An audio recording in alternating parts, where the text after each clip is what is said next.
Jelly Ombre over a geometric pattern gel nail art tutorial by Hotpinkzebrapolish. Hi guys, in today's video I'm going to be showing you a jelly color gradient. So these are sheer colors, and some of them are more sheer than others. The purple one is definitely, I would say, the most clear, which I kind of like actually, because you can build it up and build up the color if you want to. And the red one is definitely the most pigmented, which you just have to make sure you apply it very thin depending on how clear you want it. So it's kind of one of those things that any of the colors can achieve the same effect. You just have to play around with them a little bit. But it's over a really cool pattern that's just black and white to start with, and then you can layer these colors to create a color gradient pattern over the top of black, which looks amazing and is a technique that if you were to try to just blend colors together within all of the pattern, it would have been a headache like you wouldn't believe. So this is definitely a simplified version of creating that gradient pattern. So I hope you guys like it as much as I do, and don't forget to click subscribe to see all my future videos as well. So to begin with, on the ring nail and the thumbnail, I'm going to start with 2 coats of perfect black, and all of these colors that I'm using in this video are Madam Glam. So I know I forgot to mention that in the intro. I usually try to mention if I'm using Madam Glam colors. So this is all Madam Glam, so it's perfect black and perfect white to start with here. And the one thing I do want to mention with the Madam Glam is that typically their colors are like hyper pigmented for the most part. Every once in a while you get one that's not quite as pigmented, but to have that jelly range from them is so nice, because every once in a while you do want a color that isn't quite as creamy and pigmented, just depending on the effect you're going for. So I'm really a fan of this collection because it gives a different range from Madam Glam that you don't typically see. So after I have the white painted on the tips of my nails, I'm going to clean that up with a French tip brush. And if you guys are watching me, you're probably thinking, what the heck? I don't know how to clean up a French tip line, because as I was watching myself, I was having that same moment. I'm like, what am I doing? In my defense, I very rarely wear French tips on myself, and it was an awkward angle, and I was like, I've never done this at this angle before. I don't know what I'm doing. So it did kind of feel like I had never done that before, even though I used to do French tips 6 times a day when I was working in a salon. But now I'm going to take the color Perfect Black again, and I'm going to be outlining those French tip lines.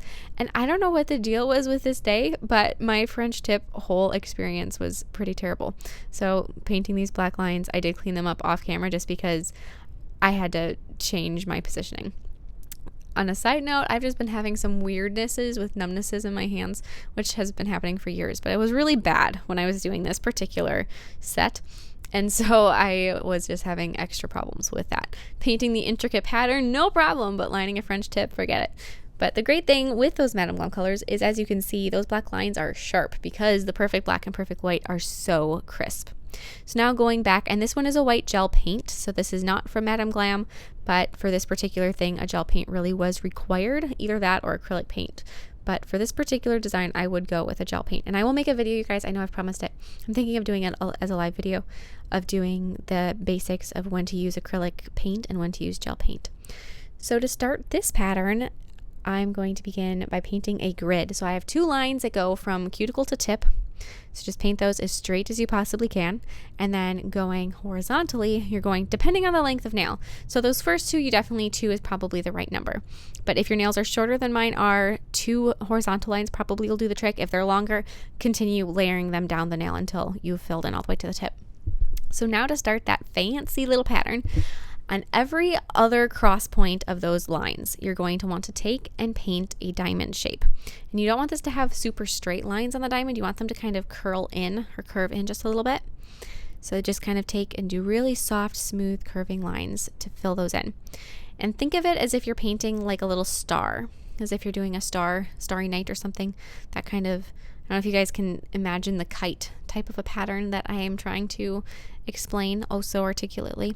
So you're going to be doing every other. So just start on one of the cross points and then kind of branch out from there and fill in wherever they need to be. And if you look at the corners or the edges of your nail, you may find that you need to do a partial diamond to fill in the pattern, so there's not weird open spaces that look like they're not quite finished. So for me, I felt there was just one that was needed. Then you're going to go from the points that don't have the diamond, so from the crosses that don't have the diamond, and you're going to add 2 curved lines. So one that curves, they curve like towards the diamond shapes. So these almost are like little petal lines, like you're outlining a flower petal, to fill those patterns in. And really, when you break a pattern down like this, it doesn't seem nearly as scary and as intricate as if you're looking at the pattern as a whole. Because when you first look at a pattern like this, you're thinking, oh my goodness, where would I even begin? At least that's where where my mind goes, is like, but then if you just stop and you slow down for a second and you break down the pattern, it's actually not too terrible when you start filling it in. And honest to goodness, these crazy intricate pattern nails took me less time than those outline French nails, and it made me very mad because I wished I just did all of them with the pattern. Like I said, it just wasn't my day for French tips.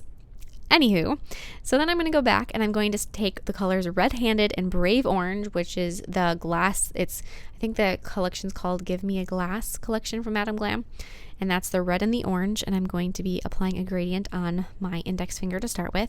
And I just had these colors and I just wanted to play around with them. So the color combination across the nails probably seems a little bit odd, just, orange, red, greens, and then purples and pinks. They don't necessarily go together cohesively as a final design, but I wanted to play around with them and I wanted to show them to you guys. So I probably would maybe just go with one color combination or two color combinations if you were to do this, and not go with all three. Or a rainbow. I didn't quite have enough colors to fill in a rainbow because I didn't have yellow or blue, but if I did, I totally would have done this as a rainbow across all of them, because that would have been awesome too. But alas, I need to fill in my collection a bit more. So for the next one, I'm going to use the colors No Filter and Lime Fizz. And every time I see colors, I instantly think of what else or what season would these colors be appropriate for. And those greens and the red, I can just see so many different cool patterns to do around Christmas time with red and green. Like if you did a shimmer color in the background and then layered these jelly colors on top with red and green, and you could leave some of the silver show. I can just envision all of these cool things to do for Christmas. And with that green, there'd be some really cool things like with eyeballs and black and white to do for Halloween. Like I said, I'm always thinking of what to do with things for future holiday events. So then for the last color combo I'm going to show you, it's No Edit and Love Notes. So No Edit is that purple, and that's one that I mentioned is decidedly less pigmented.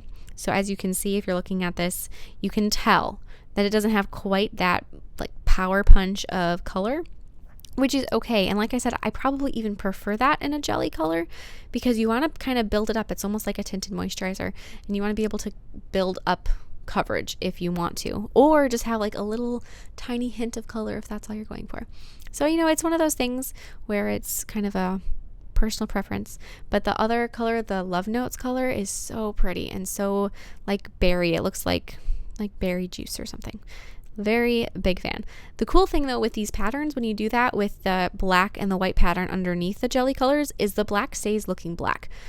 And so if you want to do something like, you could do a rainbow zebra print, which is definitely on my to-do list, you guys, if you are surprised by that at all. But to do a rainbow zebra print, and you just have to paint zebra print and then layer these colors on top, and you don't have to worry about doing any sort of painting or gradients or messy work within the lines. So that is something I'm so excited for, and that gives so many opportunities for a black and color pattern that isn't just a single color for me to play around with in the future. For sure. I do need to get some more colors though in the jelly line, because I need to be able to make a rainbow. But then I'm going to be applying a layer of some gel top coat over the top of these bad boys to make them super shiny. And the great thing with having that black line on my French tips is it really does make them kind of stand out and pop a little bit more. And that pattern is so pretty. I really am a fan of their jelly collection, like I said, just for the simple fact that it's not like the rest of the colors from Madam Glam, and it is kind of a new concept for them. So I am a fan. I hope you guys like this design as much as I do, and I hope I broke down that pattern easy enough that it shouldn't give anybody too much of an anxiety attack anymore. And if you have any recreations, please share them with me on Facebook or Instagram. I would love to see them, and I will see you next time. Bye!